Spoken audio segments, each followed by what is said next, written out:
નમસ્કાર, અમારી news channel news for કાઠિયાવાડને લાઈક કરો, શેર કરો અને સબસ્ક્રાઇબ કરો. News for Kathiawad. નમસ્કાર.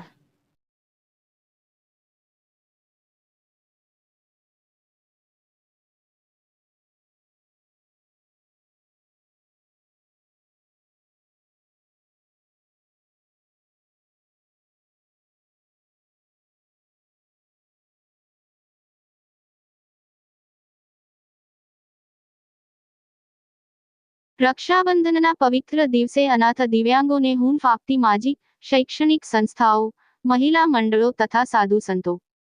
સાંપ્રત education and charitable trust, Junagadh અતિ ગંભીર અનાથ દિવ્યાંગ બાળકો માટેની સંસ્થા બિલખા રોડ, વિજાપુરના પાટિયા પાસે કાર્યરત છે.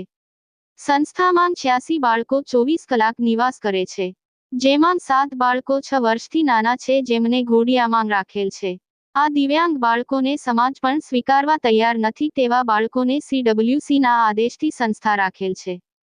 રક્ષાબંધન પવિત્ર તહેવાર નિમિત્તે સંસ્થામાં નિવાસ કરતા દિવ્યાંગ અનાથ બાળકોને ભક્તકવિ નરસિંહ મહેતા યુનિવર્સિટીના સમાજશાસ્ત્ર ભવનના વિદ્યાર્થીની બહેનો તથા ભારત વિકાસ પરિષદ જૂનાગઢ શાખાના બહેનો, સમસ્ત સિંધી સમાજ, ચાલિયા સાહેબ ધર્મોત્સવ જૂનાગઢ જન સેવા મહિલા મંડળના બહેનો તેમજ રામ સેતુ સેવા સખી મંડળ વગેરે બહેનો તેમજ સંસ્થાના પ્રમુખ મહેન્દ્રભાઈ પરમાર પરિવાર સાથે આવી બાળકોને રાખડીઓ બાંધી બાળકોને હૂંફ અને પ્રેમ પૂરો પાડેલ.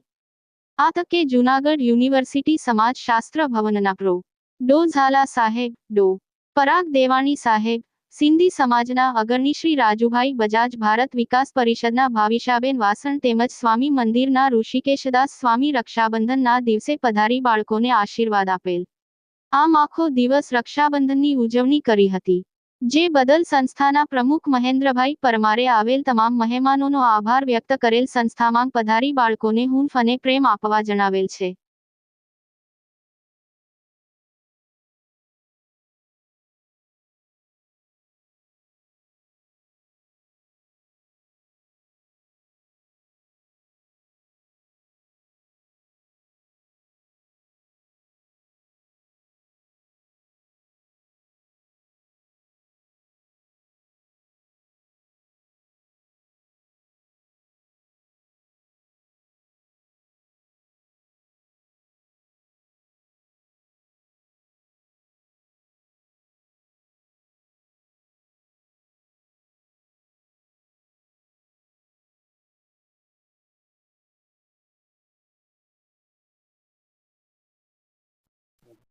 સાંપ્રત એજ્યુકેશન ચેરિટેબલ ટ્રસ્ટ, મહેન્દ્રભાઈ પરમાર. રક્ષાબંધનના પવિત્ર દિવસે સમગ્ર જૂનાગઢમાંથી લગભગ 6 સંસ્થાઓ દ્વારા આપણા જે અનાથ દિવ્યાંગ બાળકો છે તેમને રાખડી બાંધી અને ઉત્સવ કરવામાં આવેલો. આપણા જે દિવ્યાંગ બાળકો છે સામાજિક રીતે કોઈ નથી એવું માનવામાં આવે છે. CWCના ઓર્ડરથી તમામ બાળકો આવે છે. એમાં આપ જોઈ શકો છો કે 6 બાળકો તો એકદમ ઘોડિયામાં સૂવે છે, પથારી વર્ષે, જે 6 વર્ષથી નાના છે. પણ આ સમાજ એવડો વિશાળ છે કે જે બાળક જન્મે છે એમનું કોઈક ને કોઈક છે. ભગવાનની કૃપાથી આપણી સંસ્થામાં અત્યારે 87 બાળકોને આપણે સારી રીતે સાચવી રહ્યા છીએ. તેમાં જૂનાગઢની નામાંકિત સંસ્થાઓ, મહિલા મંડળો અને સાધુ સંતોના આદેશથી જે આ આશીર્વાદથી આજે રક્ષાબંધનનો પવિત્ર પર્વની ઉજવણી કરવામાં આવી. એમાં ખાસ કરીને નરસિંહ મહેતા યુનિવર્સિટીના જે સમાજશાસ્ત્ર વિભાગના પ્રોફેસરો ઝાલા સાહેબ, તેમની સાથે પરાગ સાહેબ, ઉપાધ્યાય સાહેબ અને સમગ્ર જે સ્ટાફ પરિવારની સાથે સાથે જે એમના ભણતા સ્ટુડન્ટો જે છે એ બધા આવી અને બાળકોને રાખડી બાંધેલ. તેમજ ભારત વિકાસ પરિષદની મહિલા મંડળના છે વાસણબેન છે પણ ઉપસ્થિત રહી. એમણે પણ રક્ષાબંધનના પર્વ નિમિત્તે બાળકોને રાખડી બાંધી અને શુભેચ્છા આપી. તેમની સાથે સાથે મારો પરિવાર પણ, મારી દીકરી એ પણ આ દિવ્યાંગ બાળકોને રાખડી બાંધી. દર વર્ષે અમે જે બધા તહેવારો ઉજવીએ છીએ એના ભાગરૂપે બાળકો અનાથ નથી, આપ બધા એમની સાથે છીએ એવો એક અહેસાસથી સામાજિક રીતે સારું વાતાવરણ ઊભું થાય અને બાળકો પણ પોતે ઈચ્છતા હોય, જે સમજે છે એમને ખ્યાલ આવે.